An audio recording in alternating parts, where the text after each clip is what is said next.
everyone. John Gonzalez here from MLive.com, and you are listening to the Going Gonzo Show, which you can hear exclusively on MLive.com and our Facebook page, Facebook.com. Search for Going Gonzo Show. All right, now let's get to the show. Steven Curtis Chapman live here with us on the Going Gonzo Show. How you doing, man? I am doing well. I'm doing great. I'm actually, I want to make you very jealous right now because I know you guys aren't necessarily enjoying warm, sunny weather. I'm calling from Florida and enjoying some sunshine right now. So I'm going to bring that with me, though, just so you know. Oh, we appreciate that. In fact, Steven Curtis Chapman does have a couple shows in Michigan on the Glorious Unfolding Tour, presented by Show Hope. He's performing on Thursday, March 13th in Grand Rapids at Sunshine Community Church on the East Belt Line. And then you have a show the following night in a city not too far from here, in Flint. You're at the First Central Church of the Nazarene on West Bristol Road. That is on March 14th at 7:30. So a couple of trips to Michigan, and we're excited to have you here in town. Thank you. I'm excited, man. The tour's been wonderful, great people out with me, and God has been very faithfully showing up every night, and it's really been a great tour, and we're excited. We're kind of towards the end of it now, and you know, as they say, you save some of the best for last. So we thought we got to get to Michigan. In fact, I got my best buddy Jeff Moore, who Michigan folks know, some of you guys know, he's one of your own. He's a Michigan boy, and he's my co-writing buddy, and we've worked through for years and years together, and he's with me, so he's particularly excited to get back up around his stomping ground to Flint, Michigan, and all of that. But yeah, we're excited to come see you. Well, where do you even start with you? I mean, we could go on about the awards and the accolades and the Grammys and the Dove Awards and everything, but I guess, you know, when it comes down to it, that probably isn't important to you as other aspects of what you do. Well, those things have been obviously incredible blessings, and, you know, in a long list of things that I never imagined.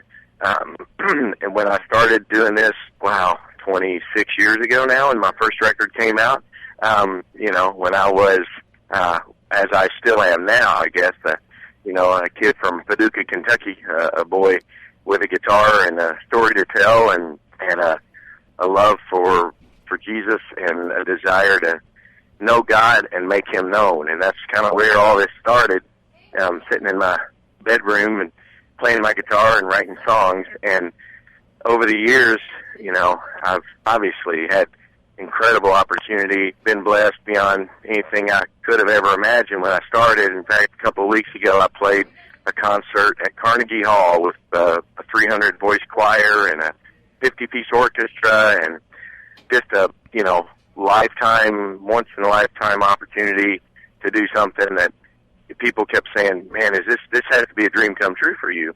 And to be real honest, my answer was, you know, I can't even say this is a dream come true, because when, you know, kids from Paducah, Kentucky don't even dream this big. You know, you don't dream about Carnegie Hall, really. You know, you think, well, that's for the real musicians. You know, that's for like real serious, you know, people. That, you know, that will never be, you know, a part of my experience.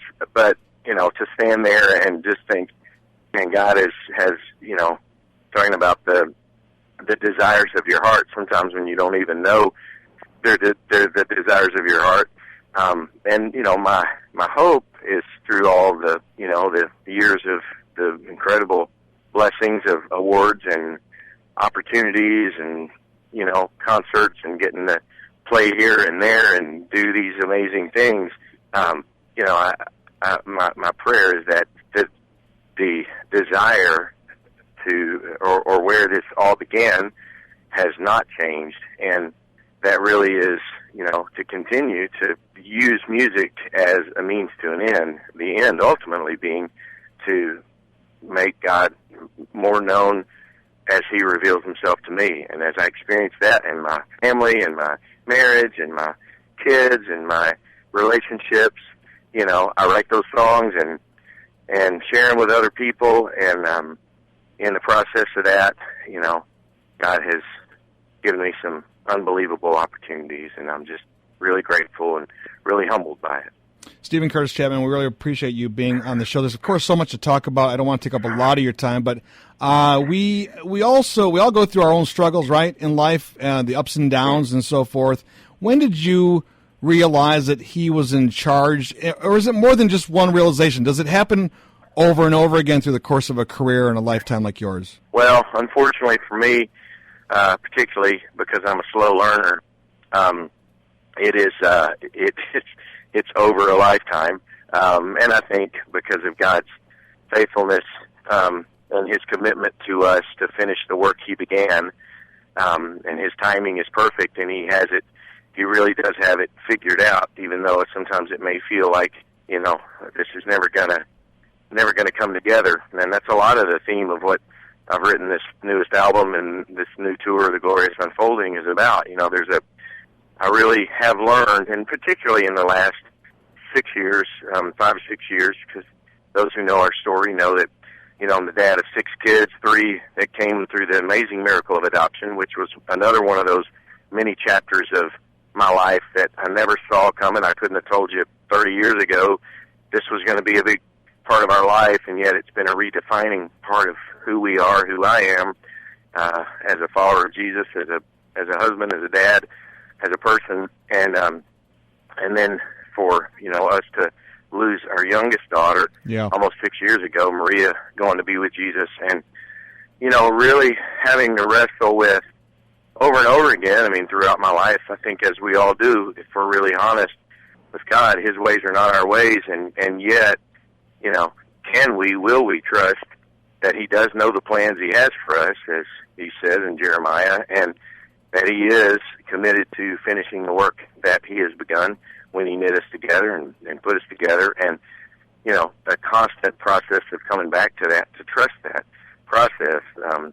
That's been my story. That's been my journey, and to believe, that there really is an unfolding story that God knows. He's telling, if we'll trust Him, if we'll let Him. Now we can, all the things that, He tells us, encourages us, lovingly and throughout Scripture not to do. Don't be anxious, don't worry, don't fret, but, I do, and try to figure it out and try to take control and try to make it work and get frustrated and then say, okay, God, I got to just be still, know that you're God, know that you're in control, trust you, even when I can't make any sense out of this. And so for me, the slow learner that I am, that's been a lifelong journey, and I have a feeling it's going to continue for as many years as God lets me be on this planet. But He is faithful, and that's really, again, what I feel like particularly this new CD was an opportunity for me to celebrate, because I really felt like,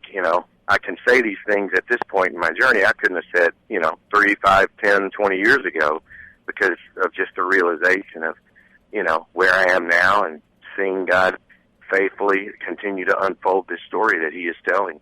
Steven, I know that you are, you're a grandpa now, and congratulations. I know that your fans have been following you, like you said, the kid from Paducah, Kentucky, just trying to make his way in this whole crazy world. They've grown up with you as well. When you meet them and talk to them, do you find parallels between their lives and your lives?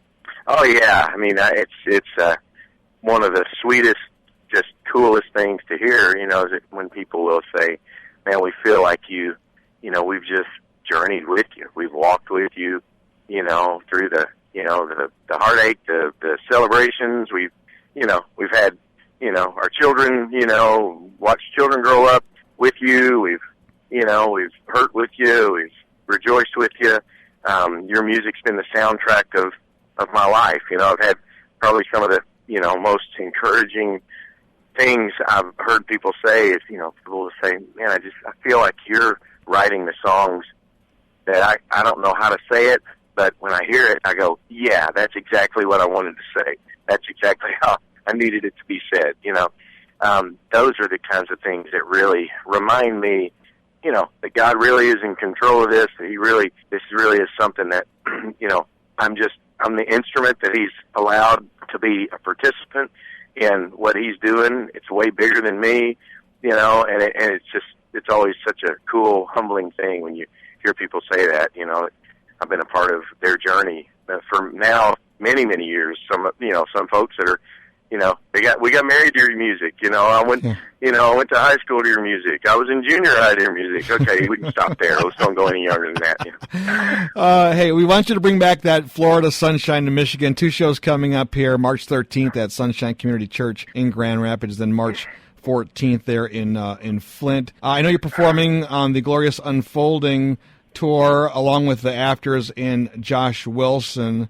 What can we expect from your show? Obviously, going to play all the big hits and maybe some of the new songs as well. Yeah, and I love having these guys with me. One of the things that I love about live concerts is trying to create something, an opportunity that is unique to that night. An opportunity, that you're only going to see in this tour. If you may see Josh, somewhere you may see the Afters, but some interacting, because again, as you might expect, these guys, these young whippersnappers, as I call them, are grew up listening to, in some way or another, my music and being, as they would say, influenced by it. So, to have Josh Havens come out, lead singer for the Afters, and sing For the Sake of the Call with me, because he would say that's one of the most, that song really affected him and his walk with the Lord and his call even into music. And, for Josh Wilson and I to sing a song that he wrote after we toured together 2 years ago, and an experience that we had together. And, and it's so some moments like that are just really special. And as you say, you'll for sure will dance with Cinderella and dive in and live out loud and all those things that are, kind of synonymous with a Steven Curtis Chapman concert. But then some new, certainly some new music and new stories and all of that, hopefully in a night that people will just feel like they have, more than anything, been in the presence of God, and they've been deeply ministered to. Well, thank you again for your time. It's so good to talk to you, and what an honor it is. We look forward to seeing you in Michigan. A couple different shows here. The tour wraps up, and then what's next for you this summer? Well, I'll be assuming summer gets here. Yeah, assuming it ever makes it. Yeah, we're going to go ahead and just just plan for that. I think it's a good idea. But I've got a tour up in Canada after I finish up this tour. And summer, doing a lot with my family, in between, a few concerts here and there, but kind of as I wind down the Glorious Unfolding tour, my wife and I celebrate a very big anniversary this coming fall, and my wife celebrates a pretty big birthday. And so we've kind of got a combo, I feel like, for a few years now. I've been pretty busy, and we're going to take the fall and just really try to spend some time together and do some things, maybe take a few little trips and journeys that we've wanted to take and celebrate our 30th wedding anniversary and just enjoy some time together. And I'm, working on a few other projects and some things that, I'm kind of in the works right now. But I'm trying not to be too committed to what that is, because my brain will start, working ahead, and I'm trying to go, no, let's kind of let this chapter close and then just take a little breather with my wife. So I'm really looking forward to that and excited about that. Well, thanks for your time. Good talking to you, and we look forward to seeing you in Michigan. All right, brother. Bless you. Thanks. Take care.